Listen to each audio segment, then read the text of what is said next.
एक बड़ा सुंदर प्रसंग श्री जयमल जी का आता है। जयमल जी भी नियमनिष्ठ महापुरुष, ये भगवान श्री श्यामा श्याम के अनन्य उपासक थे। हरिवंश महाप्रभु के निज जनों में इनका भी नाम आता है, जयमल जी का।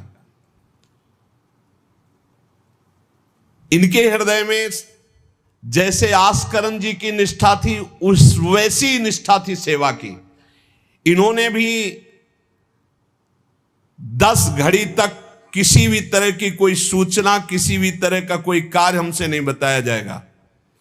और इन्होंने तो स्पष्ट आदेश कर दिया। तो वहां तो आदेश था केवल आस्करण जी का, यहां आदेश था जो बताने आएगा उसकी गर्दन उतार लेंगे। यहां तो और कठोर था। जयमल सिंह जी, वैसे इनका पहले निवास मेड़ते में था और ये बड़े अनुरागी प्रिया प्रीतम के, इनको प्रिया प्रीतम की सेवा में थोड़ा भी विघ्न बर्दाश्त नहीं था। ये नियम निष्ठा कि मंदिर में कोई भी जब सेवा में जयमल जी हो आ नहीं सकता, आ गया तो उसकी गर्दन बचेगी नहीं। एक कठोर नियम लगा दिया था निर्विघ्न सेवा के लिए। सेवा में बहुत बल है प्यारे, सेवा में बहुत बल है। आप सेवा को जरूर घर में विराजमान करो प्रिया प्रीतम की ठाकुर जी, लेकिन ये आजकल जैसा बनावटीपन किया जाता है ऐसा मत करो भाई। हर काम वीडियो के लिए नहीं है। छोटी छोटी बातें, आप अपने ठाकुर जी का भोग, ठाकुर जी का स्नान, ये वीडियो के लिए है, ये पैसे के लिए है। अरे कुछ तो ठाकुर जी के लिए और अपने बीच में एकांत रखो। चलो गान बजान है, ठाकुर जी की ऐसी बातें हैं जो आनंद ले, सब वो बात तो ठीक है, लेकिन आप स्नान करा रहे हो, आप ठाकुर जी को भोग लगा रहे हो, आप ठाकुर जी की ये बातें तो गुप्त रखो। ये अपने और ठाकुर के प्यार की विषय की बातें तो गुप्त रखो। ये सब वीडियो के लिए नहीं होता है। कुछ मंगल जगत का हो सके, कैसे अष्टयाम सेवा करते हैं वो बातें तो ठीक है, लेकिन आप लोग अपने घरों में जो ठाकुर विराजमान के सब बातें वीडियो में मत। अब आजकल हर उद्देश्य वीडियो का होता जा रहा है। छुपाने की तो बातें कुछ नहीं हो रही, हर बात छपाने की हो रही। सत्संग है, एकांतिक है, कुछ कीर्तन है, कुछ भजन की बातें हैं, वो तो चलो लोक मंगल के लिए, लेकिन अपने ठाकुर की जो विशिष्ट एकांतिक सेवाएं हैं वो बातें गुप्त रखनी चाहिए। ऐसा नहीं कि जो पर्दा करके अपने ठाकुर जी का स्नान कर रहे हैं, पत्रा, हाँ आप श्रृंगार करके आ गए, आप दर्शन करो, आरती करो, सब कोई जैसे राधा वल्लभ जी की देखो आरती के दर्शन होते, लेकिन आप दर्शन नहीं कर सकते कैसे स्नान कराया जाता है। आप अंदर दर्शन नहीं कर सकते कैसे भोग लगाया जाता है। कभी कभी जैसे 56 भोग किसी भारी उत्सव में तो एक कुछ घंटे के लिए दर्शन, वो बात अलग है।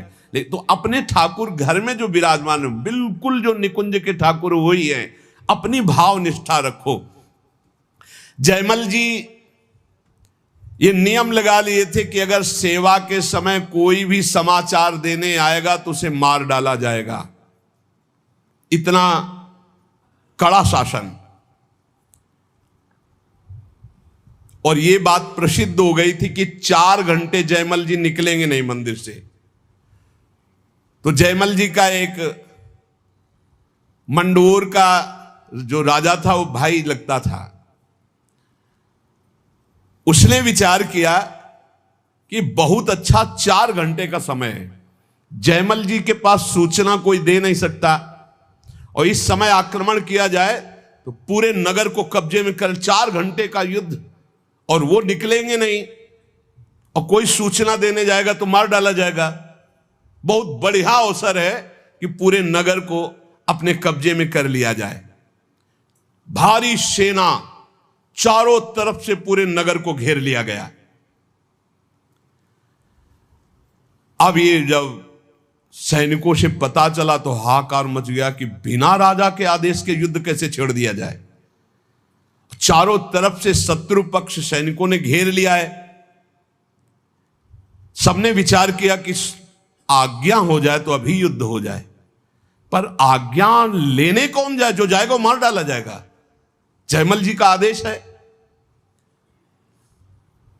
अब जयमल जी की माता जी को तैयार किया गया कि आप जाओगी तो आप पर वो प्रहार नहीं करेंगे और आपकी बात सुन लेंगे।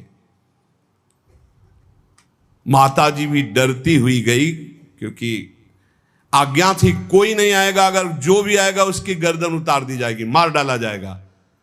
माता जी को इसीलिए भेजा गया कि बस आप केवल सूचना दे दो और वो आज्ञा दे दे, संभाल तो सब यहां लेंगे, आज्ञा दे दे। वो गई, जयमल जी ठाकुर जी की श्रृंगार में थे, पीछे से कहा, बेटा शत्रु पक्ष ने पूरे नगर को घेर रखा है, तुम्हारी क्या आज्ञा है? उन्होंने उत्तर दिया, भगवान सब भली करेंगे और आप जाओ। दूसरा शब्द नहीं, भगवान सब भली करेंगे, और इशारा किया। अगर दूसरा होता तो प्रण पूरा करते, लेकिन मां है इसलिए इशारा किया, वापस चली जाओ। मुड़ के नहीं देखा, बस एक शब्द का, भगवान सब भली करेंगे। यह नहीं कहा कि युद्ध प्रारंभ कर दो, मैं सेवा करके आऊंगा, ऐसा कुछ नहीं। भगवान सब भली करेंगे और इशारा किया कि आप वापस चली जाओ। ज्यों के त्यों सेवा में लगे रहे। भगवान ने देखा कि ये तो बिल्कुल बेपरवाह है और सैनिक चारों तरफ से घेर लिए हैं राज्य को, तो स्वयं प्रभु घोड़े पर सवार हुए जयमल जी के। अब उनको कुछ कहने की जरूरत थोड़ी है। राजा का जो शाही घोड़ा था, उस घोड़े को तैयार करके उस पर विराजमान होकर के अकेले शत्रु पक्ष को परास्त किया। अकेले सबको मूर्छित करके मारा, एक को भी नहीं। और आप घोड़े को घुड़सवाल में बांधकर अंतर ध्यान हो गए। सैनिक देख रहे हैं जो सुरक्षा में है कि कोई आक्रमण नहीं हो रहा, सब शांति है। नजदीक गए तो सब मूर्छित पड़े। उनका जय हो, हमारे महाराज की जय हो गई, शत्रु पक्ष तो मारा गया, पूरी की पूरी सेना मूर्छित। जयमल जी सेवा समाप्त की, संपन्न की श्री जी की, और बड़े आवेश में सीधे गए जहां उनका घोड़ा विराजमान रहता था, घुड़सार में। तो घोड़े को देखा तो पसीने से लथपथ और हाँफ रहा था। ऐसा कैसे हो सकता है? घोड़े की सवारी इतनी तीव्र गति से किसने की? इतना हाँफ रहा है, पसीना पसीना हो रहा है। तो जो घोड़ा तैयार करते थे वो साथ में थे जयमल जी के। तो उन्होंने कहा कि प्रभु, घोड़े को तो ले जाते हुए कहीं किसी ने नहीं देखा, पर घोड़े की हालत तो ऐसी जैसे बहुत दौड़ाया गया हो, बहुत मेहनत की गई हो।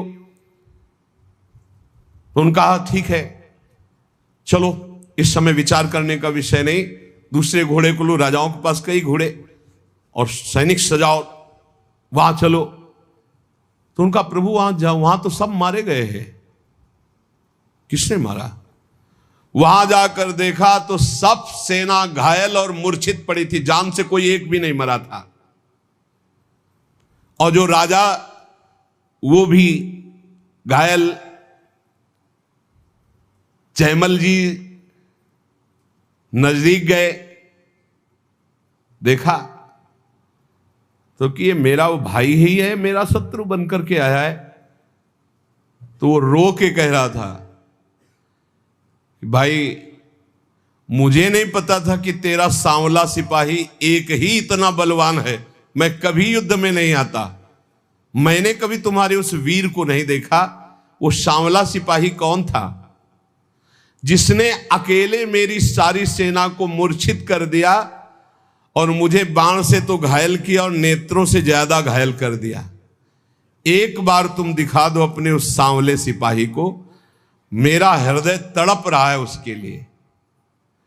उसकी वो सुंदर चितवन, उसकी मुस्कान ने मेरा मन हरण कर लिया। शत्रु पक्ष के ये है ही ऐसे, जब सूप न खा कि नाक कान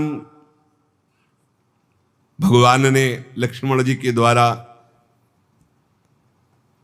वो जब गई खरदूषण के समीप, भारी बलवान ये असुर, भारी सेना सजाई, अभी चलते हैं। जब वहां गए तो राम जी का रूप जब देखा तो कह रहे, यद्यपि भगनी कीन कुरूपा, यद्यप तुमने अपराध किया, हमारी बहन को कुरूप बना दिया, लेकिन बध लायक नहीं, तुम मारने लायक नहीं, बहुत सुंदर हो। राक्षस लोग कह रहे, इतने सुंदर प्रभु, और मुस्कुराहट प्रभु के देख के कह रहे कि यद्यप तुमने अपराध किया है, मेरी बहन को ऐसा कुरूप कर दिया, पर तुम मारने लायक नहीं, दर्शन करने लायक हो। सुनो, हम तुम्हारा कुछ भी नहीं करेंगे, सुनते तुम्हारी पत्नी बहुत सुंदर, दे दो, बदला हो जाएगा और तुम जाओ। भगवान ने क्षण में नष्ट कर दिया। बैरी भी जिनको प्यार करे वो प्रभु का रूप है। ये बैरी राजा क्या कह रहे, बाणों से तो घायल ही कर दिया, नेत्रों से भी घायल कर दिया। एक बार उसको दिखा दो जो आपका सिपाही है, सांवला सिपाही। श्री जयमल जी ने प्रेम विभोर होकर कहा, तुमने देखा, मेरे तो नयन तरस गए, तुम्हें दिखाई दिए, आज तक मैंने नहीं देखा। और जयमल जी के अश्रु चलने लगे। वो समझ गया कि ये सिपाही कोई और नहीं, जयमल जी जिनकी आराधना करते हुए भगवान श्याम सुंदर है, वो अपने भक्त की रक्षा करने के लिए आए। अहो भाग्य, दुश्मनी का भाव ही सही, पर मेरा भाई तो है ना, इस कारण भगवान ने मुझ पर कृपा की कि मुझे दर्शन का सौभाग्य मिला। और जयमल जी के चरणों में प्रणाम किया और कहा, आज के बाद कभी जिंदगी में आपसे वैर का भाव नहीं रखेंगे और आपके उसी सांवल सिपाही के ध्यान में निरंतर हम मगन रहेंगे। नित्य भगवान की सेवा करने की प्रतिज्ञा जयमल जी के शत्रु के मन में भी भक्ति प्रकाशित कर दी। यह है प्रचार। जब अंदर होता है प्रसार तो सबके हृदय में होता है प्रचार, और जब अंदर प्रसार नहीं तो बाहर प्रचार लाख करते रहो, कुछ नहीं होता। बुरा करने भक्त का आए थे तो भगवान ने उनका मंगल कर दिया। क्यों कर दिया? किसी भी तरह से भक्त का संबंध तो है, भक्त का भाई तो है ना, मंगल हो जाता है। इसीलिए कहा जाता है वो कुल, वो परिवार धन्य है। भले ही किसी भाव से सही, भगवान से जुड़े हुए भक्त के संबंध में यदि आता है उसका परम मंगल हो जाता है। जयमल जी ने लौट करके गए और अपने घोड़े को दंडवत किया कि ये भाई, ठाकुर जी की सेवा तो हम प्रगट में करते ही हैं, लेकिन तेरे सौभाग्य का वर्णन क्या करें। मेरे ठाकुर जी तेरे पर सवार हुए, घोड़े की 4 परिक्रमा की, आरती उतारी, दंडवत की और बार बार हाथ से स्पर्श करके पुलकित हो रहे हैं। ऐसे ही हैं हमारे ठाकुर जी। इसीलिए दास दासोहम में बड़ी सामर्थ्य मानी गई है। सबसे ज्यादा कृपा किस पर होती है? जो भगवान के दासों का दास होता है। घोड़े को साक्षात्कार हो गया भगवान का, बैरी भाई को साक्षात्कार हो गया, और जयमल जी कह रहे कि मेरे नयन तरस रहे हैं।